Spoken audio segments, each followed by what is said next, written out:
ओम शांति। ओम शांति।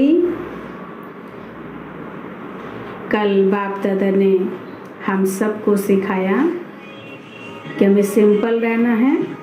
हम बनवाहा में हैं, ना बहुत ऊंचा ना बहुत नीचा, बीच का रहना है।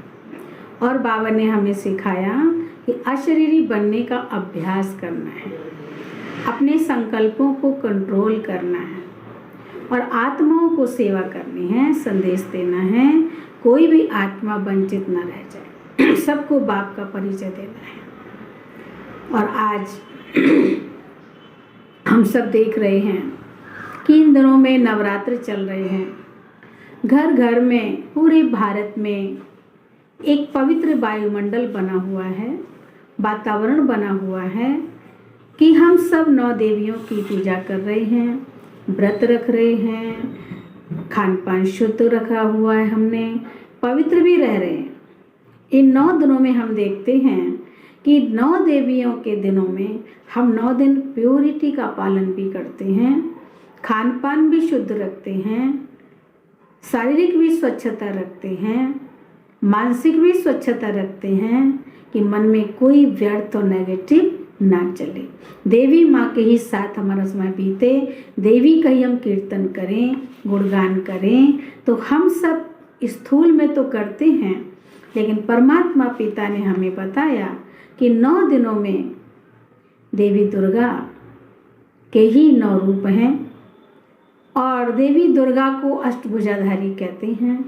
तो देवी दुर्गा के पास 8 शक्तियाँ थीं और 8 शक्तियों से उसने सभी असुरी वृत्तियों पर विजय प्राप्त की।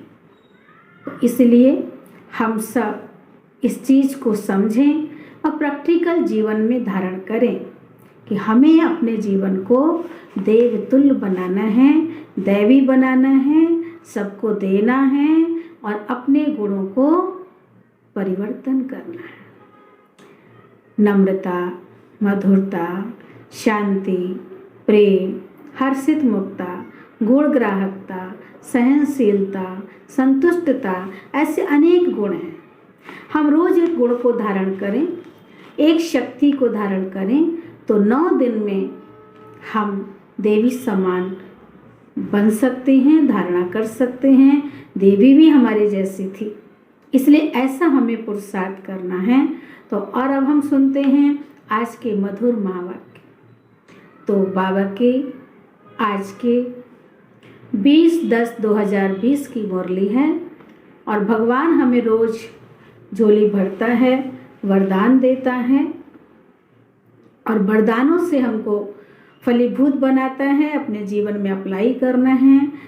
इसलिए आज के बाबा ने हमें विशेष बात बताई कि तुम सैल्वेशन आर्मी हो, सब आत्माओं को दुख से छुड़ाने वाले हो और आप बाबा के वो बच्चे हो, बेकारों पर जीत प्राप्त करते हो और आप राजाई प्राप्त करने के लिए पढ़ाई कर रहे हो। राजाई प्राप्त करने के लिए हम पुरुषार्थ कर रहे हैं।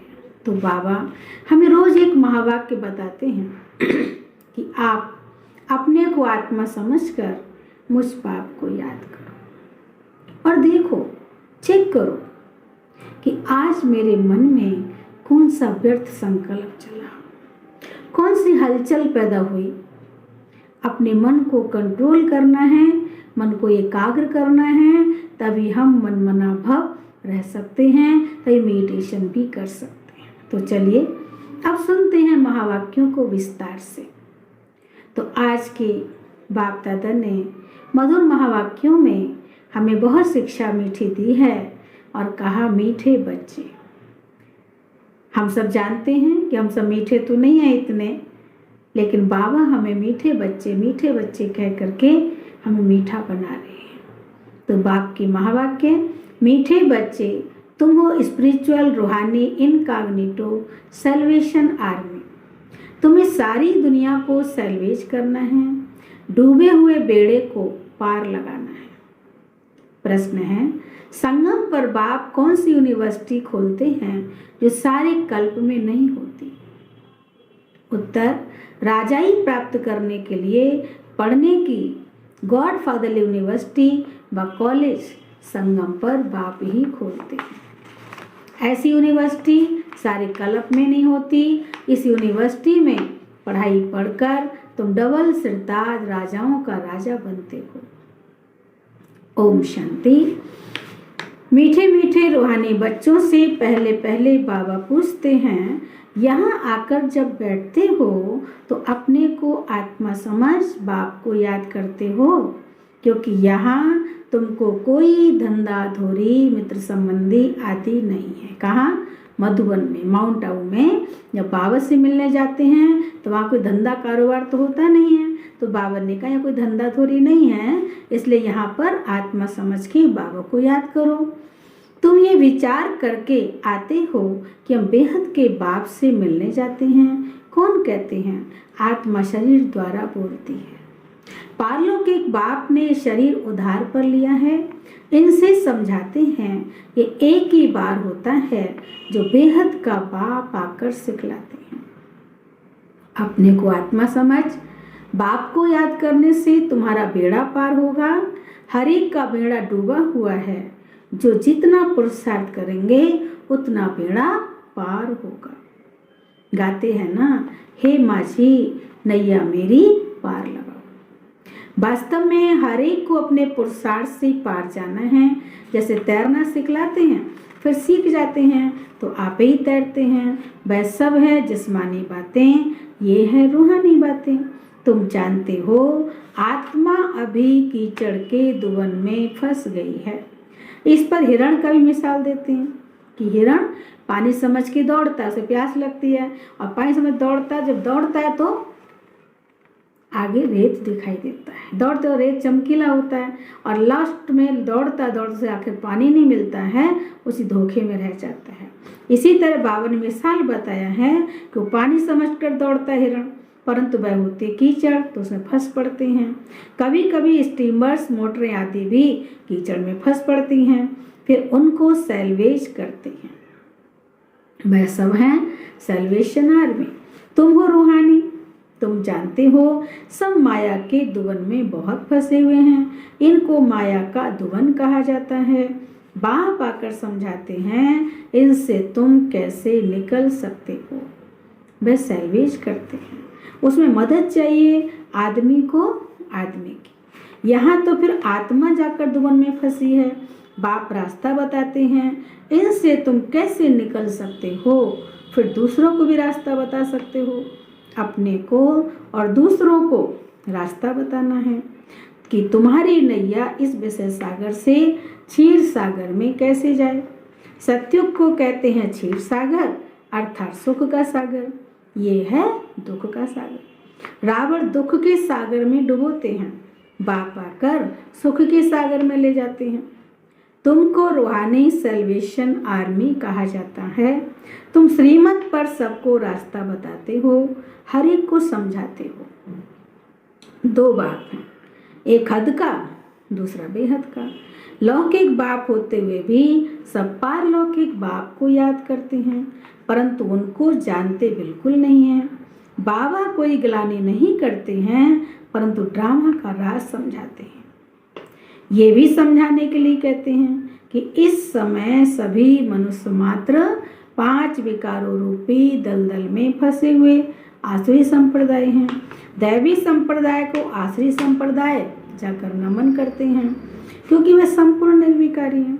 सन्यासियों को नमन करते हैं, वह भी घर बार छोड़कर जाते हैं, पवित्र रहते हैं। इन सन्यासियों और देवताओं में रात दिन का फर्क है। देवताओं का तो जन्म भी योग बल से होता है। इन बातों को कोई जानते नहीं। सब कहते हैं ईश्वर की गतमत न्यारे, ईश्वर का अंत नहीं पा सकते। सिर्फ ईश्वर व भगवान कहने से इतना लाभ नहीं आता है। सबसे अच्छा अक्षर है बाप। पिता और पुत्र का संबंध बहुत प्यारा संबंध है। मनुष्य बेहद के बाप को नहीं जानते, तो जैसे कि आर्फन है। मैगजीन में भी निकाला है मनुष्य क्या कहते और भगवान क्या कहते हैं। बाप कोई गाली नहीं देते हैं। एक किताब निकली थी मनुष्य मत और ईश्वरीय मत में अंतर, तो बाबा ने कहा वो गाली नहीं देते कोई, बच्चों को बाबा सब समझाते हैं, क्योंकि बाप तो सबको जानते हैं ना, समझाने लिए कहते हैं। इनमें आश्रय गुण हैं तो आपस में लड़ते रहते हैं। यहाँ तो लड़ने की दरकार ही नहीं है। वह हैं कौरव अर्थात आश्रय संप्रदाय, ये है दैवी संप्रदाय। बाप समझाते हैं मनुष्य को मुक्ति व जीवन मुक्ति के लिए राजयोग सिखलाए ये हो नहीं सकता। इस समय बाप ही तुम आत्माओं को सिखला रहे हैं। देह अभिमान देही अभिमानी में फर्क देखो कितना है। देह अभिमान से तुम गिरते आए हो, एक बाप एक ही बार आकर तुमको देह अभिमानी बनाते हैं। ऐसे नहीं कि तुम सत्युग में देह से संबंध नहीं रखेंगे, वहाँ ये ज्ञान नहीं रहता है कि मैं आत्मा परमपिता परमात्मा की संतान हूँ। ये ज्ञान अभी ही तुमको मिलता है जो प्राय लोप हो जाता है। तुम ही श्रीमत पर चल प्रारब्ध पाते हो, बाप आते ही हैं राजयोग सिखलाने। ऐसी पढ़ाई और कोई भी होती नहीं। डबल सिर ताज राजाएं सत्युग में होते, माने एक लाइट का ताज एक रतन जड़ता है। डबल सिर ताज सत्युग में होते हैं, फिर सिंगल ताज वालों की राजाई होती द्वापर से। अभी वह राजाई भी नहीं रही है, प्रजा पर राज्य है। तुम बच्चे अपनी राजाई के लिए पढ़ते हो, इसको गॉड फादरली यूनिवर्सिटी कहा जाता है। तुम्हारा नाम भी लिखा हुआ है। वो लोग भल नाम रखते हैं गीता पाठशाला, पर पढ़ाते कौन है? तो कहते हैं श्री कृष्ण भगवान वच। अब कृष्ण तो पढ़ा ना सके, कृष्ण तो खुद पाठशाला में पढ़ने जाते हैं। प्रिंस प्रिंसेज कैसे स्कूल में जाते हैं, वहाँ की भाषा ही दूसरी है। ऐसे भी नहीं कि संस्कृत में गीता गाई है, यहाँ तो अनेक भाषाएं हैं। जो जैसा राजा होता है वह अपनी भाषा चलाते हैं। संस्कृत भाषा कोई राजाओं की नहीं है।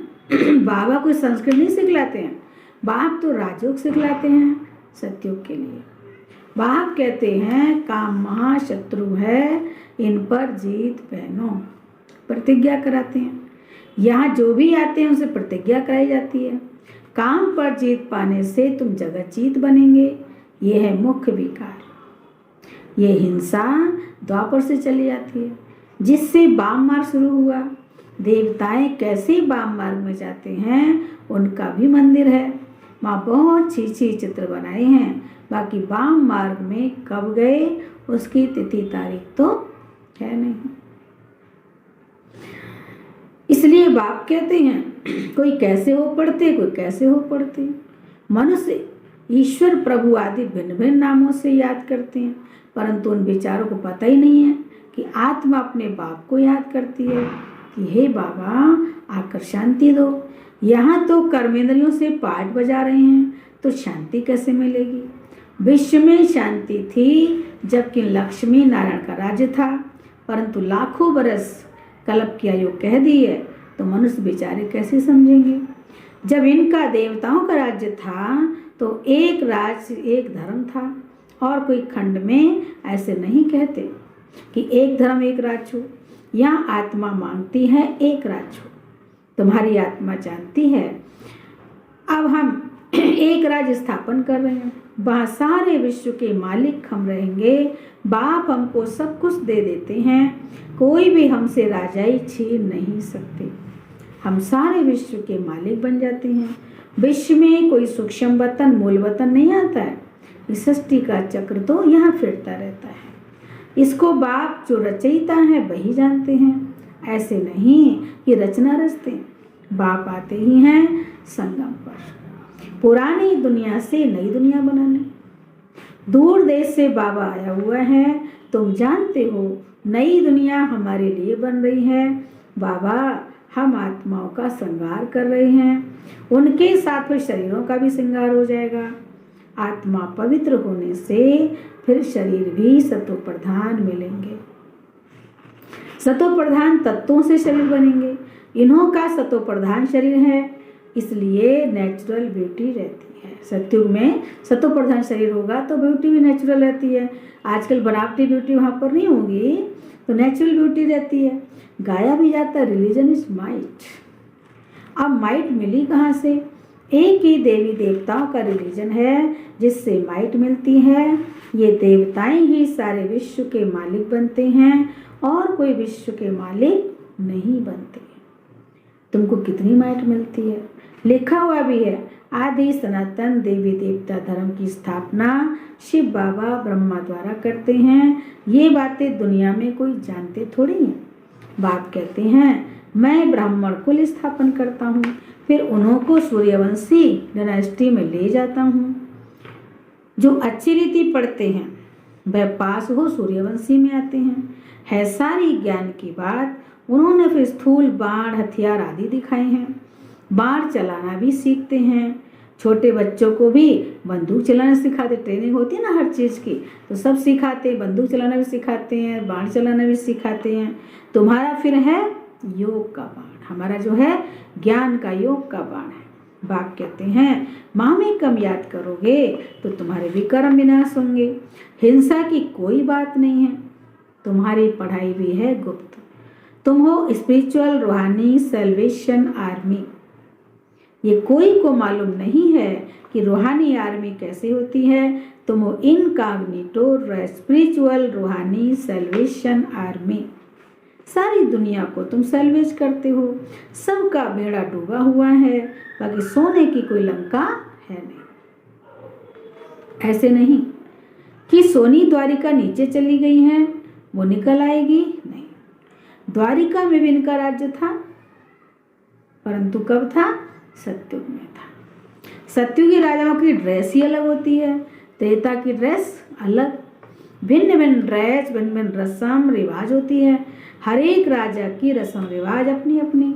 सतयुग का तो नाम लेते ही क्या होता है, जैसे दिल खुश हो जाती है, मुंह में पानी आया सतयुग का नाम लेते ही दिल खुश हो जाती है। कहते ही स्वर्ग, पैराडाइज, बहिश्त, जन्नत, बहुत सारे नाम है उसके, परंतु मनुष्य कुछ भी जानते नहीं। मुख्य तो है ये देलवाड़ा मंदिर, हूबहूब तुम्हारा यादगार है। मॉडल्स तो हमेशा छोटा बनाते हैं ना, ये बिल्कुल एक्यूरेट मॉडल्स हैं। शिव बाबा भी है, आदिदेव भी है, ऊपर में बैकुंठ दिखाया है। शिव बाबा होगा तो जब रथ भी होगा। आदिदेव बैठा है, ये भी किसको पता नहीं है, ये शिव बाबा का रथ है। महावीर ही राजाई प्राप्त करते हैं। आत्मा में ताकत कैसे आती है, ये भी तुम अभी समझते हो। घड़ी घड़ी अपने को आत्मा समझो। हम आत्मा सतो प्रधान थी तो पवित्र थी। शांति धाम सुख धाम में जरूर पवित्र ही रहेंगे। अब बुद्धि में आता है, कितनी सहज बात है। भारत सतयुग में पवित्र था, वहाँ अपवित्र आत्मा रह न सके। इतनी सब पतित आत्माएं ऊपर कैसे जाएंगी? जरूर पवित्र बनकर ही जाएंगे। पवित्र कोई आत्मा नहीं जा सकती है, पवित्र बनकर ही जाएंगी। आग लगती है, फिर सभी आत्माएं चली जाएंगी, बाकी शरीर रह जाते हैं। ये सब निशानियां भी हैं। होलिका का अर्थ कोई समझते थोड़ी हैं।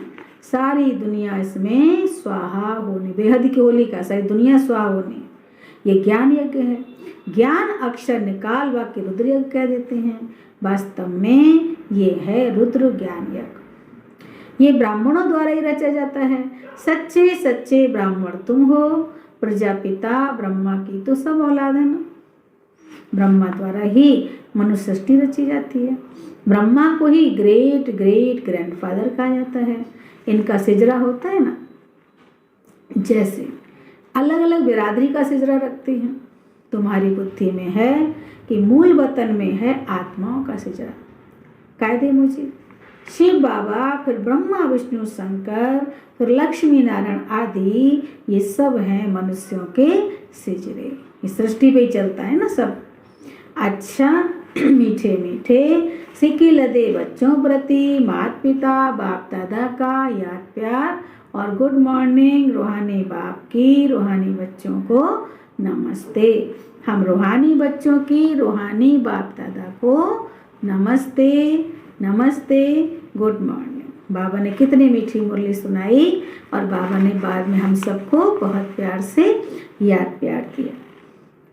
अब हम सुनते हैं धारणा के लिए मुख्य सार। पहली पॉइंट है रूहानी सैल्वेशन आर्मी बन स्वयं को और सर्व को सही रास्ता बताना है। सारी दुनिया को विषय सागर से सैल्वेज करने के लिए बाप का पूरा पूरा मददगार बनना है। दूसरी पॉइंट है ज्ञान योग से पवित्र बन आत्मा का श्रृंगार करना। एक है आत्मा का श्रृंगार, एक है शरीर का श्रृंगार। तो बाबा ने कहा ज्ञान योग से पवित्र बन करके हम आत्मा का श्रृंगार करें। और आत्मा का श्रृंगार होता है गुणों से, शक्तियों से। आज हम बाहरी श्रृंगार तो करते शरीर का श्रृंगार, पर आत्मा श्रृंगारित नहीं है, क्योंकि आत्मा में न हर्षित मुक्ता है, न पवित्रता है, न शांति है, न खुशी है। कोई गुण ना होने से वो बाहरी जो मेकअप है, बाहरी सुंदरता भी सुंदरता नहीं लगती है। तो बाबा ने कहा पहले ज्ञान योग से आत्मा का श्रृंगार करना है, शरीरों का नहीं। जब आत्मा श्रृंगारित होगी तो चेहरा शरीर अपने आप श्रृंगारी मूर्त हो जाएगा। आत्मा के पवित्र बनने से शरीर का श्रृंगार स्वतः हो जाए। देखो बाबा खुद कह रहे हैं, जब आत्मा पवित्र बनती है तो शरीर का श्रृंगार स्वतः हो जाएगा, करने की बात नहीं है, नेचुरल हो जाएगा। वरदान है मन बुद्धि को मनमत से फ्री कर सूक्ष्म वतन का अनुभव करने वाले डबल लाइट पर। हमारी जो मन बुद्धि है या तो मनमत पर चलती है, या परमत पर चलती है, या गुरु मत पर चलती है, या शास्त्र मत पर चलती है। तो बाबा ने कहा अब मन बुद्धि को क्या करो, पहले अपनी मनमत से फ्री करो।